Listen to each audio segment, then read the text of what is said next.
नमस्कार दोस्तों, ocean network में आपका स्वागत है। मैं हूं ओमकार चौधरी।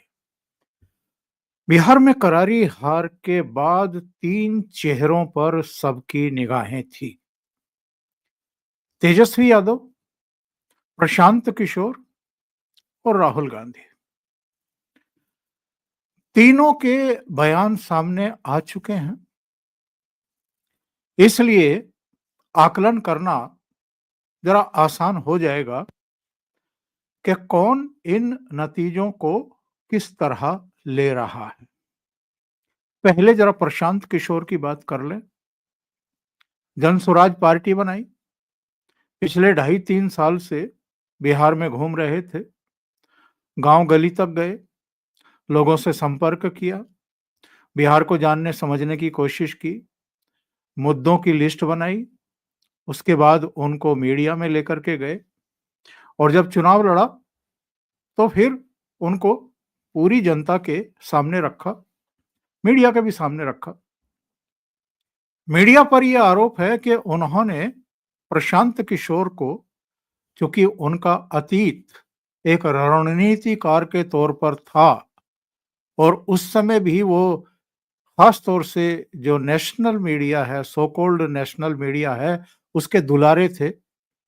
लंबे लंबे इंटरव्यूज किए जाते थे और जिस तरीके से अरविंद केजरीवाल को किसी जमाने में इसी मीडिया ने राष्ट्रीय अंतर्राष्ट्रीय फलक पर बैठा दिया था, उसी तरीके से प्रशांत किशोर को भी तरजीह देने में कोई कसर बाकी नहीं छोड़ी। ये अलग बात है कि जब ये सब चुनाव की प्रक्रिया चल रही थी बिहार में, तब इसी सो कॉल्ड नेशनल मीडिया के बड़े-बड़े चेहरों के साथ प्रशांत किशोर बहुत बेरुखी के साथ, बल्कि मैं कहूँगा किसी-किसी के साथ तो बदसलूकी के साथ मिल रहे थे, पेश आ रहे थे। तो मीडिया ने गुब्बारा फुला रखा था। प्रशांत किशोर को लग रहा था कि अरे! वो तो 130, 35 और 150 सीटों से ऊपर जीत ले जाएँगे और सरकार बनाएँगे। कई इंटरव्यूज़ में उन्होंने कई तरह की बातें भी की थी, कई तरह के दावे भी किए थे। यहाँ तक कह दिया था कि या तो हम 10 सीटों के नीचे रह जाएँगे या 150 से ऊपर चले जाएँगे। और 130-35 सीटों को तो वो ये कह रहे थे कि मैं हार मानूँगा अपनी पार्टी की। बड़बोलेपन की मतलब सारी सीमाएँ उन्होंने लांघ दी थी। नतीजे आने के चौथे दिन 18 नवंबर को मीडिया के सामने आए और इधर-उधर की बात ना करके उन्होंने कहा कि इन चुनाव परिणामों के नतीजों के लिए मैं खुद अपनी जिम्मेदारी लेना चाहता हूं। हार हुई है, करारी हार हुई है। लोगों ने अगर रिजेक्ट किया है तो ये मेरी जिम्मेदारी है कि मैं इसको ऑन करूं और उन्होंने इस जिम्मेदारी को अपने ऊपर ले लिया। अब जो लेकिन किंतु परंतु की और कहा कि साहब वो 10-10 हजार रुपए महिलाओं को दिए गए और अब 2-2 लाख रुपए हर महिला को ये सरकार दे, हम इस पर नजर रखेंगे। लगे हाथ ये भी कहा कि जो चुनाव परिणाम आए हैं, मैं अब अ, 1 दिन का उपवास रखूंगा, यानी मौन व्रत रखूंगा। तो ये तो हुए प्रशांत किशोर। दूसरा चेहरा तेजस्वी यादव। तेजस्वी यादव ने तो घोषणा कर दी थी कि 14 को नतीजे आएंगे और 18 को मैं शपथ ग्रहण करूंगा मुख्यमंत्री पद की। चुनाव प्रक्रिया पूरी भी नहीं हुई थी, सीटों का ठीक से बंटवारा भी नहीं हुआ था, झगड़े टंटे महागठबंधन के भीतर लगातार चल रहे थे। मुख्यमंत्री घोषित ना करने पर लालू और उनका पूरा परिवार गाल फुलाए बैठा था। तेजस्वी भी कोप भवन में बैठे हुए थे। राहुल गांधी से या कांग्रेस के नेताओं से बात भी नहीं कर रहे थे। तब अशोक गहलोत को भेजा गया पटना, उनको मनाया गया, समझाया गया और अल्टीमेटली कांग्रेस को झुकना पड़ा। तेजस्वी यादव को मुख्यमंत्री पद का चेहरा घोषित किया गया। तो बगल के कमरे में वहीं होटल में बैठे हुए मुकेश साहनी ने कहा कि मैं तब तक प्रेस कॉन्फ्रेंस में नहीं आऊंगा जब तक मुझे डिप्टी चीफ मिनिस्टर घोषित नहीं कर दिया जाएगा। 243 के सदन में केवल 15 सीटों पर लड़ रहे थे मुकेश साहनी, और वो चाहते थे कि उनको डिप्टी चीफ मिनिस्टर घोषित किया जाए। किया गया, एक को चीफ मिनिस्टर और एक को डिप्टी चीफ मिनिस्टर। नतीजे आने के बाद पता चला कि मुकेश साहनी की पार्टी का तो खाता नहीं खुला और तेजस्वी यादव, उनकी 25 सीटें आई। इससे बड़ा झटका कोई हो नहीं सकता था। घर में झगड़ा अलग हो गया, बहनें घर छोड़ करके चली गई, क्योंकि जब इस पर सवाल खड़े किए गए कि भाई आपके जो चाणक्य बने हुए हैं, आपके जो सलाहकार बने हुए हैं, उन्होंने तो पार्टी का बेड़ा गर्क कर दिया, तो इसकी जिम्मेदारी कौन लेगा? आपके चाणक्य आप नहीं लेंगे तो कौन लेगा? तो रोहिणी का ये कहना है कि मुझ पर चप्पल तक उठाई गई। कुछ लोगों का कहना है कि चप्पलों से मारा गया, और आरोप तेजस्वी पर है, जो छोटे भाई हैं उसके। उसने ये भी कहा कि ये चप्पल कांड के बाद जब मैं घर छोड़ करके बाहर निकली तो मेरे माता पिता यानी लालू यादव, राबड़ी और बाकी की बहनें रो रही थी। बहनें रो रही थी, इस बात का सबूत तो ये इस बात से भी मिलता है कि अगले दिन बाकी की 3 बहनों ने भी लालू और राबड़ी का घर छोड़ दिया। वो भी रवाना हो गई पटना से। रोहिणी एक दिन पहले रवाना हो चुकी थी। लेकिन इस सब कांड के बाद विधायक दल की बैठक हुई। उसमें लालू और राबड़ी दोनों थे, मीसा भारती भी थी, तेजस्वी भी थे, और जिन पर आरोप लगाए गए वो संजय यादव और रमीज भी थे, सब थे। वहां पर बताते हैं कि तेजस्वी यादव ने बड़ा भावुक भाषण दिया और उन्होंने कहा कि अगर मेरी लीडरशिप पर, मेरी काबिलियत पर सवाल उठ रहे हैं और पार्टी की हार का ठीकरा मेरे ही सिर पर अगर फोड़ा जा रहा है, तो विधायक दल का नेता किसी और को बना लो, यानी सदन में नेता प्रतिपक्ष किसी और को चुन लो। तो जानकारी ये मिली है कि लालू यादव ने वहां हस्तक्षेप किया और कहा कि तेजस्वी ही नेता प्रतिपक्ष होंगे। कई दूसरे नेताओं ने वहां भाषण दिए। अब वो एक परिपाटी है, औपचारिकता है। लालू ने संकट के समय अपने बेटे का साथ दिया, क्योंकि पार्टी तो चलानी है। अगर पार्टी नहीं चलानी होती तो शायद जो बेटियां कह रही थी उसमें लालू भी बह जाते, लेकिन वो खड़े हुए, क्योंकि उनको पता है कि जब तक पार्टी है तब तक आगे के लिए संभावनाएं बनी रहेंगी। तो कुल मिलाकर के लालू के परिवार में एक अलग तरह का ड्रामा देखने को मिल रहा है। ये इसका ऊंट किस करवट बैठेगा, ये आने वाले दिनों में पता चलेगा। तीसरा चेहरा राहुल गांधी। पिछले विधानसभा चुनाव में 70 सीटों पर लड़ झगड़ करके लालू जी से लड़े थे, केवल 19 जीत पाए थे। इरादा इस बार 78 सीटों पर लड़ने का था शुरू में, ऐसी ही खबरें आ रही थी। लालू यादव या तेजस्वी यादव उनको 70 सीटें भी देने को तैयार नहीं थे। इसको लेकर के झगड़े टंटे हुए। अल्टीमेटली 64 सीटों पर, 63 या 64 सीटों पर कांग्रेस ने अपने प्रत्याशी खड़े कर दिए। कुछ पर कहा गया कि फ्रेंडली फाइट होंगी, यानी इतनी बड़ी चुनौती के सामने भी, इतने गहरे संकट के सामने भी राहुल गांधी फ्रेंडली फाइट करा रहे थे आरजेडी के प्रत्याशियों से, वामपंथियों से और मुकेश सहनी वगैरह की पार्टी से। नतीजा क्या निकला?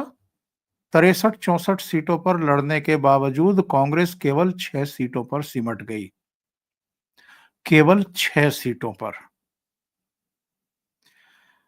और राहुल गांधी जब विदेश से लौटे, उससे पहले जो पार्टी के दूसरे नेता थे, वो इस मूड में थे, इस तरह के बयान भी आने शुरू हो गए थे कि साहब हमें इस बात पर मंथन करना चाहिए कि पार्टी की राज्य दर राज्य ये दुर्गति क्यों हो रही है, इतने बुरे नतीजे क्यों आ रहे हैं।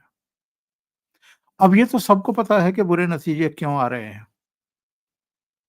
क्योंकि राहुल गांधी जिस तरीके से पार्टी को चला रहे हैं और जिस तरह राज्य दर राज्य चुनाव लड़ रहे हैं और जिन मुद्दों को लेकर के मतदाताओं के सामने जाते हैं, वे मुद्दे दो कौड़ी के नहीं हैं। उनकी तरफ कोई मुड़ करके देखता भी नहीं है। अडानी अंबानी, इसके अलावा कभी वोट चोरी, कभी ईवीएम खराब, कभी चीफ इलेक्शन कमिश्नर पर आरोप, कभी दो दो तीन तीन बार जो है वो प्रेजेंटेशन वाली प्रेस कॉन्फ्रेंस लंबी चौड़ी, जिनको कोई भी गंभीरता से नहीं ले रहा। कांग्रेस के पार्टी के भीतर भी कोई गंभीरता से नहीं ले रहा, तो मीडिया तो गंभीरता से लेगा ही क्या। और जो मतदाता हैं जिनको वोट डालने हैं, वो तो उसकी तरफ देखते भी नहीं है कि राहुल गांधी कह क्या रहे हैं। और सब कह रहे थे कि भाई बिहार में आपका कोई लेना एक ना देना दो, आप क्यों बिना मतलब कॉलर खड़े करके और यात्राएं निकाल रहे हैं, वोट चोरी की बात कर रहे हैं, एसआईआर का विरोध कर रहे हैं।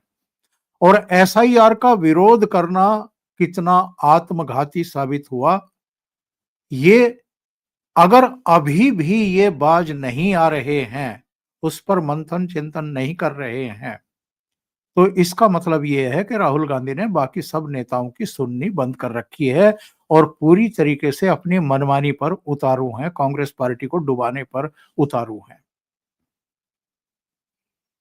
पता है क्या घोषणा की गई है?